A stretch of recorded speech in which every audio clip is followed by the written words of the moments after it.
दर्शक बंधु एबे सीधासलख आपण माननकु नै जाउछि मु प्रधानमंत्री नरेंद्र मोदी मन की बात कार्यक्रम। सेक्टर सबका प्रयास से ऐसी ही अनगिनत सफलताएं हासिल करेगा।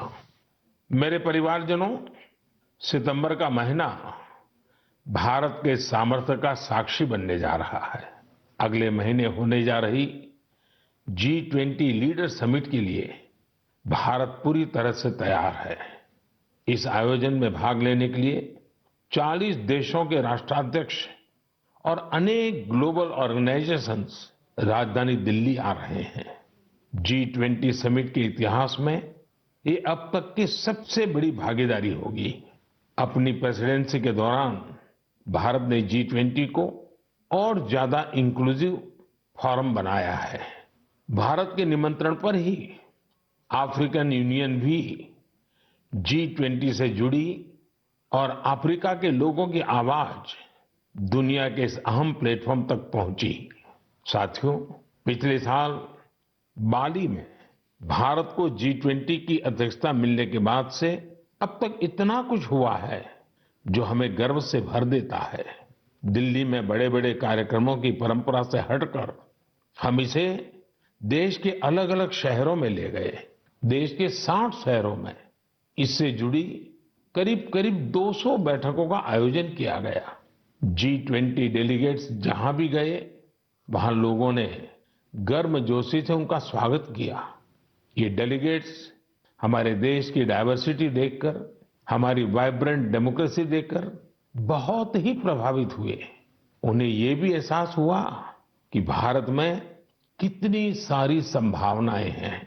साथियों, G20 की हमारी प्रेसिडेंसी पीपल्स प्रेसिडेंसी है, जिसमें जन भागीदारी की भावना सबसे आगे है।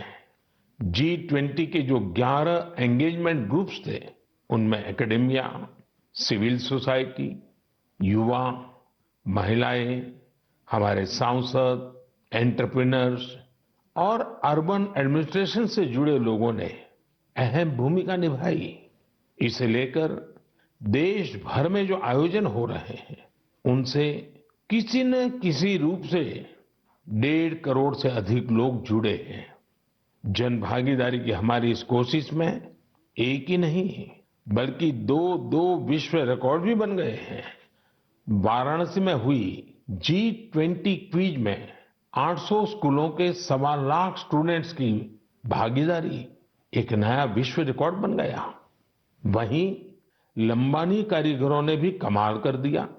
450 कारीगरों ने करीब 1800 यूनिक पैचेज का आश्चर्यजनक कलेक्शन बनाकर अपने हुनर और क्राफ्ट्समैनशिप का परिचय दिया है। G20 में आए हर प्रतिनिधि हमारे देश की आर्टिस्टिक डायवर्सिटी को देखकर भी बहुत हैरान हुए। ऐसा ही एक शानदार कार्यक्रम सूरत में आयोजित किया गया। वहां हुए साड़ी वॉकाथॉन में 15 राज्यों की 15,000 महिलाओं ने हिस्सा लिया। इस कार्यक्रम से सूरत की टेक्सटाइल इंडस्ट्री को तो बढ़ावा मिला ही, वोकल फॉर लोकल को भी बल मिला और लोकल के लिए ग्लोबल होने का रास्ता भी बना। श्रीनगर में G20 की बैठक के बाद कश्मीर के पर्यटकों की संख्या में भारी बढ़ोतरी देखी जा रही है। मैं सभी देशवासियों को कहूंगा कि आइए मिलकर G20 के सम्मेलन को सफल बनाएं, देश का मान बढ़ाएं। मेरे परिवारजनों, मन की बात के एपिसोड में हम अपनी युवा पीढ़ी के सामर्थ्य की चर्चा अक्सर करते रहते हैं। आज खेलकूद एक ऐसा क्षेत्र है जहां हमारे युवा निरंतर नई सफलताएं हासिल कर रहे हैं। मैं आज मन की बात में एक ऐसे टूर्नामेंट की बात करूंगा जहां हाल ही में हमारे खिलाड़ियों ने देश का परचम लहराया है। कुछ ही दिनों पहले चीन में वर्ल्ड यूनिवर्सिटी गेम्स हुए थे। इन खेलों में इस बार भारत की बेस्ट एवर परफॉर्मेंस रही है। हमारे खिलाड़ियों ने कुल 26 पदक जीते, जिनमें से 11 गोल्ड मेडल थे। आपको ये जानकर अच्छा लगेगा कि 1959 से लेकर अब तक जितने वर्ल्ड यूनिवर्सिटी गेम्स हुए हैं उनमें जीते सभी मेडल्स को जोड़ दें तो भी ये संख्या 18 तक ही पहुंचती है। इतने दशकों में सिर्फ 18, जबकि इस बार हमारे खिलाड़ियों ने 26 मेडल जीत लिए। इसलिए वर्ल्ड यूनिवर्सिटी गेम्स में मेडल जीतने वाले कुछ युवा खिलाड़ी, विद्यार्थी इस समय फोन लाइन पर मेरे साथ जुड़े हुए हैं। मैं सबसे पहले इनके बारे में आपको बता दूं। यूपी की रहने वाली प्रगति ने आर्चरी में मेडल जीता है। असम के रहने वाले अमलान ने एथलेटिक्स में मेडल जीता है। यूपी की रहने वाली प्रियंका ने रेस वॉक में मेडल जीता है। महाराष्ट्र के रहने वाली अभिदन्या ने शूटिंग में मेडल जीता है। मेरे प्यारे युवा खिलाड़ियों, नमस्कार। नमस्ते सर। मुझे आपसे बात करके बहुत अच्छा लग रहा है।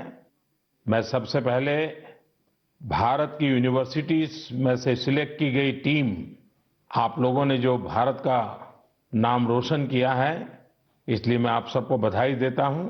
आपने वर्ल्ड यूनिवर्सिटी गेम्स में अपने प्रदर्शन से हर देशवासी का सिर गर्व से ऊंचा कर दिया है। तो सबसे पहले तो मैं आपको बहुत बहुत बधाई देता हूं। प्रगति, मैं इस बातचीत की शुरुआत आपसे कर रहा हूं।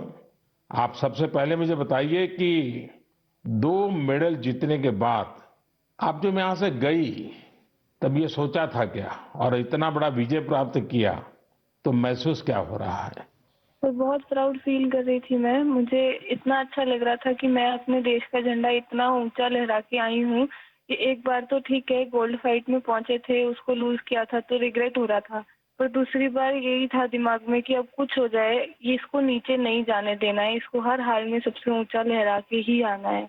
जब हम फाइट को लास्ट में जीते थे तो वहीं पोडियम पे हम लोग ने बहुत अच्छे से सेलिब्रेट किया था। वो मोमेंट बहुत अच्छा था। इतना प्राउड फील हो रहा था कि मतलब हिसाब नहीं था उसका। प्रगति, आपको तो फिजिकली बहुत बड़े प्रॉब्लम आए थे, उसमें से आप उभर करके आई। ये अपने आप में देश के नौजवानों के लिए बड़ा इंस्पायरिंग है। क्या हुआ था आपको?